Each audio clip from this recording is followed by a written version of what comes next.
Então, em poucas palavras, o que eu queria dizer assim: as tentações existem, a maldade existe, a maldade no mundo, a maldade no coração pessoal, coração de cada um. E o mal só é possível vencer na medida que as pessoas estejam unidas, em união, caminham juntas. E nós entendemos que aquele que nos reúne, aquele que nos une é Jesus Cristo. E Ele deu o maior exemplo para nós de vencer as tentações. Vocês ouviram hoje no Evangelho que o diabo, o mal, chegou para Jesus que estava com fome e disse assim: por que você não transforma essa pedra em pão? Para Jesus seria muito fácil fazer isso.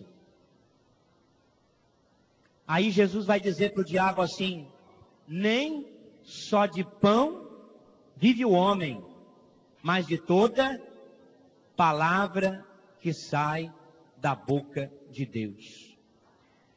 Jesus não está desprezando a comida, porque Ele sabe que a comida é importante.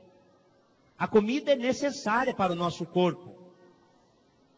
Porém, Jesus está dizendo assim: cuidado, porque nós podemos correr a tentação de trabalhar, para ter carro, para ter casa, para ter comida, para passear, mas a gente se esquecer de quê? Se esquecer da palavra, e se esquecer da palavra também do corpo e do sangue do Senhor. Ou seja, o alimento que Jesus falava é da sua palavra e do seu corpo e do seu sangue que Ele mesmo queria oferecer. Então, qual que é a tentação dos dias de hoje, a partir desta primeira tentação? O grande cuidado que cada um precisa ter de trabalhar sim, buscar o alimento necessário, buscar o conforto para a família, mas nunca se esquecer do pão da palavra e do pão da Eucaristia. E aí eu pergunto a você: o seu coração hoje, nessa missa, estava aberto para receber a palavra? Você está aqui ou você está longe? Seduzido pelas tentações? Você está aqui de corpo e alma ou você está longe? Outra pergunta: você hoje vai receber a Eucaristia? Você vai receber a Eucaristia?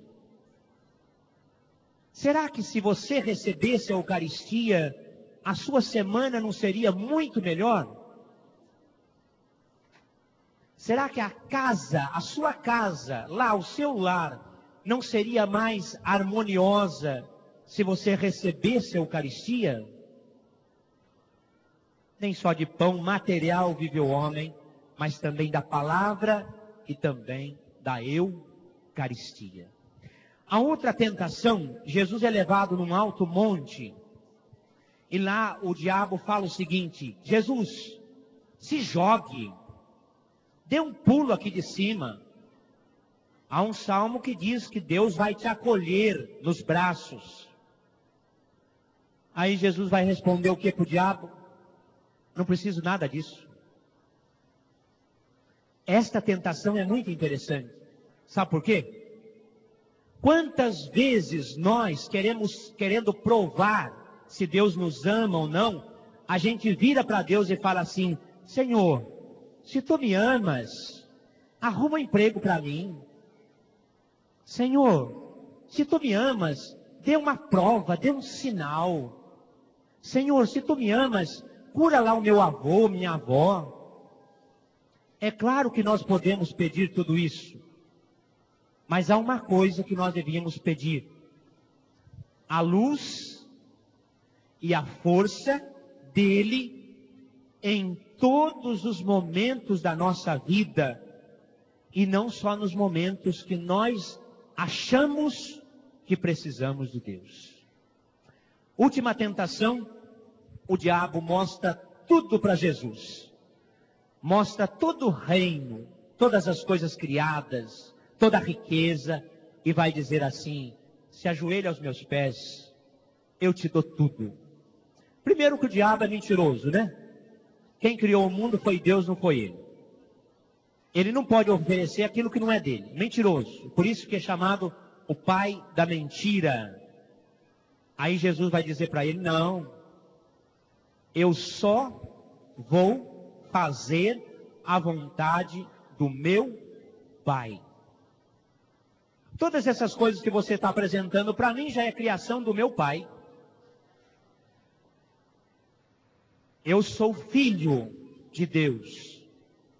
Eu já possuo tudo isso, só que de uma forma diferente da sua interpretação. Olha que bonita a interpretação de Jesus, que vale para nós, dizendo assim: olha, tudo que existe no mundo já é nosso. Não é meu, é nosso.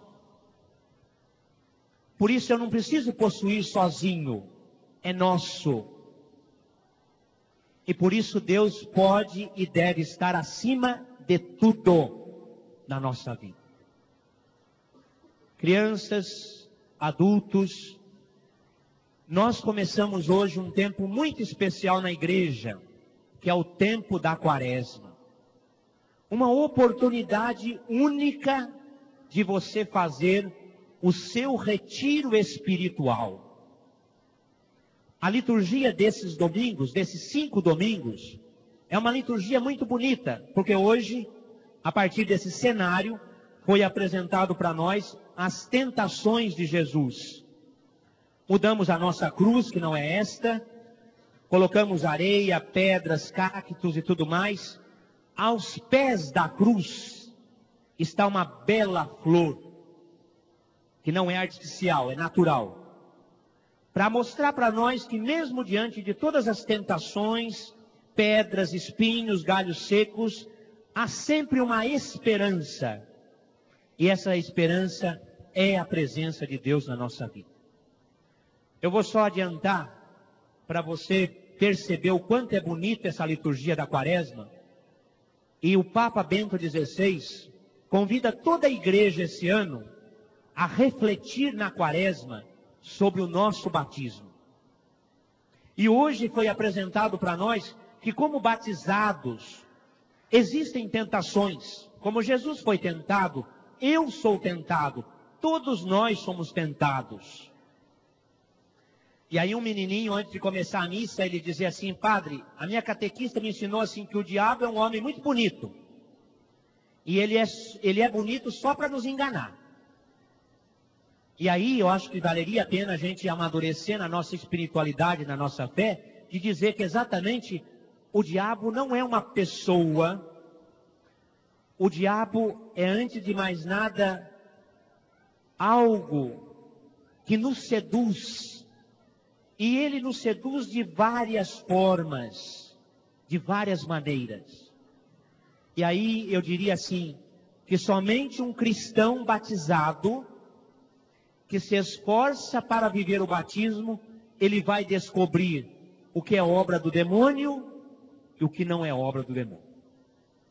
E aí, só para terminar, nos próximos domingos, transfiguração do Senhor, é o Monte Tabor. Depois, o texto bonito da Samaritana, a necessidade de buscar água na fonte, o cego de nascença, somos cegos, precisamos ser curados. E no último domingo, a ressurreição de Lázaro. Também precisamos ser ressuscitados. Vamos pedir essa graça e vamos tentar viver intensamente esse tempo da Quaresma. E aí, para terminar de verdade, no início da missa, eu perguntava algumas coisas para as crianças, de propósito, para dizer: esse tempo tem que ser diferente. Não precisa ser como antigamente, claro. Antigamente, meus pais, meus avós, eles diziam assim: olha, cuidado, no tempo da Quaresma o diabo está solto. Também não precisa ser assim. Lá em casa, nesse tempo da Quaresma, a única coisa que nós tínhamos, pelo menos no começo, era um rádio. Nesse tempo da Quaresma se guardava o rádio dentro de uma caixinha não se ouvia rádio e tantas outras coisas que se faziam. É claro que as coisas mudaram e mudaram bastante, mas também não é possível que no sábado de carnaval, domingo, terça-feira de carnaval, se pule carnaval, e logo no sábado seguinte, depois da quarta-feira de cinza, se continue pulando o carnaval. Não é possível que de repente você na quaresma tenha que fazer lá uma churrascada. Você pode se preservar de algumas coisas. Não precisa ser radical, volto a repetir, não precisa ser radical. Mas algumas coisas têm que mudar, não é possível.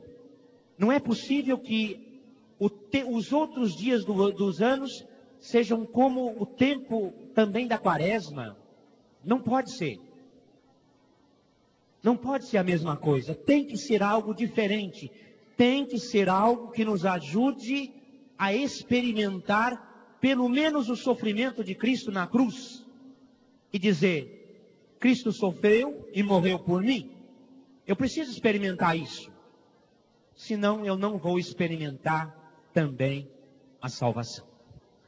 Perdão, falei um pouco demais. Vamos apresentar as nossas preces.